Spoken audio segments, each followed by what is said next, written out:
Hello everyone, it's Friday. That means it's holiday. আর holiday মানেই আমার দিন। মানে হলো এই দিনটা আমার এতটাই পছন্দ যে এই দিনটাকে আমি আমার দিন করে নিই। কারণ এই দিনে বাসার সবাই খুব প্রেজেন্ট থাকে আর এই জন্য এই দিনটা আমার কাছে ভীষণ প্রিয়। আর এর জন্যই ফ্রাইডেকে আমি আমার দিন বলে থাকি। আবারও চলে আসলাম নতুন আরেকটি ভিডিও নিয়ে আপনাদের মাঝে। আশা করছি যে যেখান থেকে আমার ভিডিওটি দেখছেন সবাই অনেক ভালো আছেন এবং সুস্থ আছেন। আলহামদুলিল্লাহ, আল্লাহর অশেষ রহমতে আমরাও ভালো আছি। ফ্রাইডে মানে একটু এক্সট্রা কিছু রান্না করা, তাই আজ আমি রান্না করেছিলাম গরুর মাংস, খিচুড়ি। যেহেতু বৃষ্টি পড়ছিল তাই গরুর মাংস খিচুড়িটাই রান্না করলাম। সাথে ছিল বেগুন ভাজি এবং ইলিশ মাছ। তো প্রথমে যেটা করলাম, আমি মাংসটাকে ধুয়ে রেখে দিলাম। তারপরে একটি কড়াইতে আমি সব ধরনের মশলা দিয়ে আমি মশলাটাকে খুব ভালোভাবে কষিয়ে নিচ্ছি। এখানে আমি দিয়েছি পেঁয়াজ, রসুন, আদা, হলুদ, মরিচ, ধনিয়া, জিরা, লবণ এবং গোটা মশলাগুলো সব কিছু দিয়ে খুব ভালোভাবে আমি এটাকে কষিয়ে নিয়েছি। খুব ভালোভাবে যখন কষানো হয়ে যাবে তখন এই মাংসগুলোকে আমি এর মধ্যে দিয়ে দিলাম। এখন এই মাংসগুলোকে মশলার সাথে খুব ভালোভাবে মিশিয়ে নিয়ে আমি এটাকে খুব ভালোভাবে কষিয়ে নেব। আমি এখানে কোনো প্রকার পানি এখনই অ্যাড করছি না, কারণ মাংস থেকে যে পরিমাণ পানি বের হবে সেটা দিয়ে আমার মাংসটা অলমোস্ট কষানো হয়ে যাবে। তো আমি বারবারই এটাকে নেড়ে দিচ্ছিলাম এবং ঢেকে দিচ্ছিলাম যাতে মাংসটা প্রপারলি সেদ্ধ হয়। আজ রান্না করতে গিয়ে আমি একটা বিড়ম্বনায় পড়ে যাই। আমি রান্না করতে গিয়ে দেখি যে রসুন বাটা শেষ হয়ে গেছে আর এদিকে ব্লেন্ডারটাও নষ্ট হয়ে গিয়েছে। তো কি আর করা, তখন আমি এই যে কাঠের যে ছিঁচুনি ছিল সেটার মধ্যে ছিঁচে আমি আজকে মাংসটা রান্না করেছি।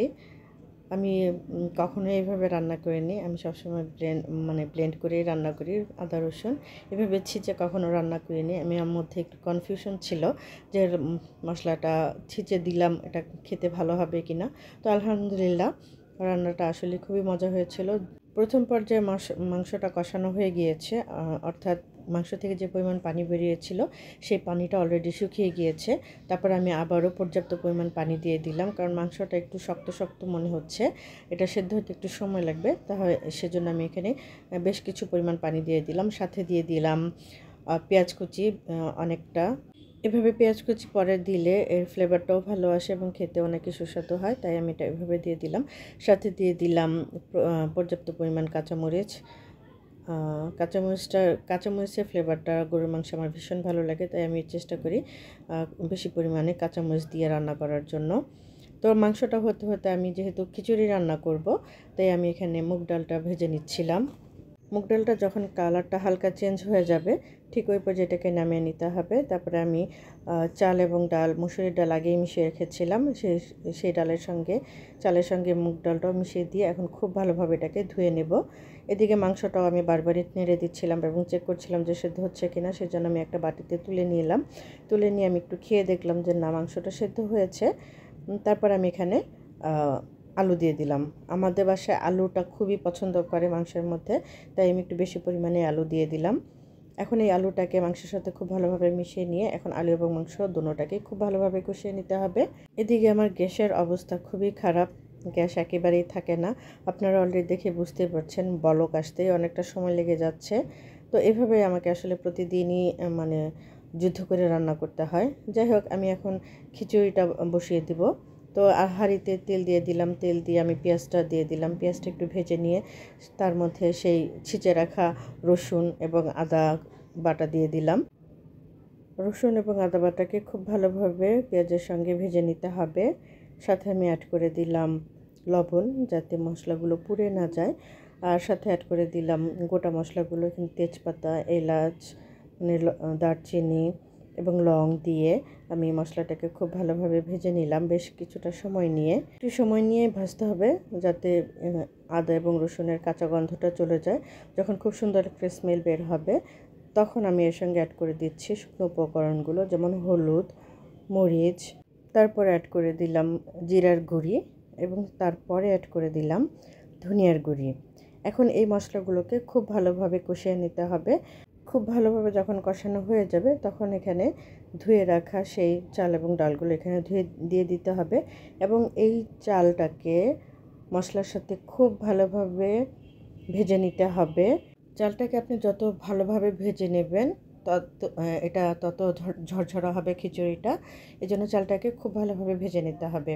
অবশ্যই অনেকটা সময় নিয়ে এটাকে ভেজে নিতে হবে। আপনারা অলরেডি দেখতেই পাচ্ছেন আমি বেশ অনেকটা সময় নিয়ে চালটাকে ভেজে নিয়েছি। চালটা যখন প্রপারলি ভাজা হয়ে যাবে তখন দেখবেন যে চালের ভেতর থেকে একটা শনশন শব্দ হয়। ঠিক ওই পর্যায়ে আমি এখানে পানি অ্যাড করে দেব। ঠিক ওই পর্যায় পর্যন্তই আপনাকে চালটা ভাজতে হবে। তারপরে এখানে পানি অ্যাড করে দিতে হবে। পরিমাণ মতো পানি অ্যাড করে দিয়ে আমি এটাকে ঢেকে দিলাম। এদিকে আমি আলু দেওয়ার পরে মাংসটাকে খুব ভালোভাবে কষিয়ে নিচ্ছি। খুব ভালোভাবে এটাকে কষিয়ে নিতে হবে যাতে আলুর মধ্যে এবং মাংসের মধ্যে মশলাগুলো খুব ভালোভাবে ঢুকে যায় এবং খুব ভালোভাবে প্রপারলি সেদ্ধ হয়। অলরেডি আমার মাংসটা প্রায় মানে কষানো হয়ে গিয়েছে। আমি এখন ভালোভাবে কষিয়ে নিয়ে আমি এখানে পরিমাণ মতন পানি অ্যাড করে দিলাম আবারও। এখানে আমি দ্বিতীয়বারের মতন পানি অ্যাড করে দিলাম। এখন ওটাকে ঢেকে দিয়ে আমি আবারও খিচুড়িটা নেড়ে নিচ্ছি। খিচুড়িটা আবারও আমি এখনও বলক চলে আসেনি, বলক আসছে আর কি। তো আমি এখন খিচুড়িটা নেড়ে দিলাম। আমার মনে হচ্ছিলো যেন একটু জিরার গুঁড়ি কম হয়েছে, তাই আমি একটু জিরার গুঁড়ি অ্যাড করে দিয়েছি। এই এই পর্যায়ে আপনারা একটু লবণটাও চেক করে দেখতে পারেন। লবণ কম বেশি হলে এখানে অ্যাডজাস্ট করে নিতে পারেন। পানিটা যখন একদমই শুকিয়ে যাবে আমি এটাকে খুব ভালোভাবে নেড়ে দিয়ে দমে দিয়ে দিলাম। খিচুড়ির পাতিলের নিচে আমি একটা তাওয়া দিয়ে দিয়েছিলাম। তাওয়া দিয়ে আমি এটাকে উপরে রেখে আমি আবারও 5 মিনিটের মতন দমে দিয়ে দিয়েছিলাম। দেখুন খিচুড়িটা কতটা ঝরঝরে হয়েছে আলহামদুলিল্লাহ, এবং এটা খেতেও খুবই ভালো হয়েছিল। আমার ভাই তো বলেছে খুবই মজা হয়েছে। যাই হোক, আপনারা অলরেডি দেখতেই পাচ্ছেন যে এটা কতটা ঝরঝরে হয়েছে এবং খুব সুন্দর হয়েছে। এখন আমি এটাকে নামিয়ে ফেলবো। আমার খিচুড়ি ডান। এদিকে আমার মাংসটাও মোটামুটি ঝোলটা শুকিয়ে এসেছে। আমি যতটুকু পরিমাণ ঝোল চাইছিলাম ঠিক সেই পর্যায় পর্যন্ত চলে আসে। এখন এই মাংসটাকেও আমি চুলা থেকে নামিয়ে ফেলবো। অলরেডি আমার মাংসটাও কমপ্লিট হয়ে গেছে রান্না করে। এদিকে খিচুড়িটাও রান্না করা হয়ে গিয়েছে। আমি অন্য আরেকটি চুলাতে বেগুন ভাজি করে নিয়েছিলাম এবং মাছ ভাজি করে নিয়েছিলাম। এই হচ্ছে আমার তরকারির মানে গরুর মাংসের ফাইনাল লুক। আলহামদুলিল্লাহ এটা খেতে দুর্দান্ত হয়েছিল। তারপরে আমি আমার ছোটো ভাইকে ইনভাইট করেছিলাম আজকে দুপুরে চলে আসার জন্য। ও আবার খিচুড়ি এবং গরুর মাংস খুবই পছন্দ করে থাকে। এই জন্য আমি ওকে বলেছিলাম যে তোরা দুপুরে আমার এখানে চলে আয়, আমরা একসঙ্গে লাঞ্চ করব। তো এই তো সবাই মিলে আমরা একসঙ্গে লাঞ্চ করলাম। আলহামদুলিল্লাহ আজকের দিনটা খুবই ভালো কেটেছে। তো আজকে এখানে শেষ করছি। সবাই ভালো থাকবেন।